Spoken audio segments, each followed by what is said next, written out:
How exactly did you get into them? When did you discover A Day to Remember? So my best friend William, who actually uh played, like, he was in a side project with Jeff. It's another, Jeff thing. Yeah. Uh, but they so he was one of those guys who was always ahead of the curve with bands. Hmm. And so he this was when their technically second album was out, right? And so he was like, "Hey man, you gotta check this band out."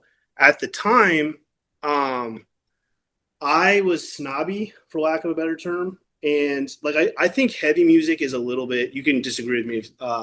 I think it's a little bit of an acquired taste, and I say that similar to coffee or maybe even alcohol. Is that if you like it the first time you're into it, and when I say heavy music, I mean specifically like the distorted vocals.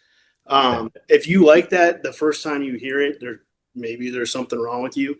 So it was definitely a snobby thing. It was also, for me, it was a loyalty thing. When I was that age, you know, probably 15, 16, it was punk rock or nothing else. It was punk rock and ska, and that was it.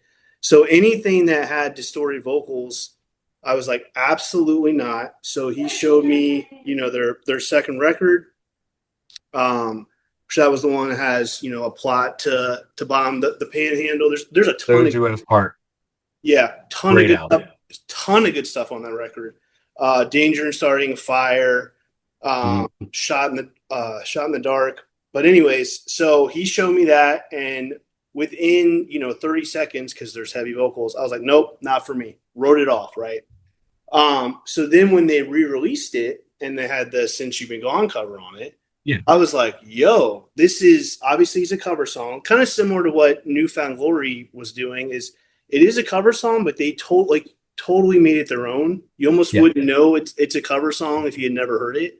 Yeah. And so when I listened to that, there's really only one heavy part, if you will, in terms of vocals. So I was like, this is cool. So still never gave them a chance. And then him and I, we walked into Hot Topic. This shows you how long ago this was.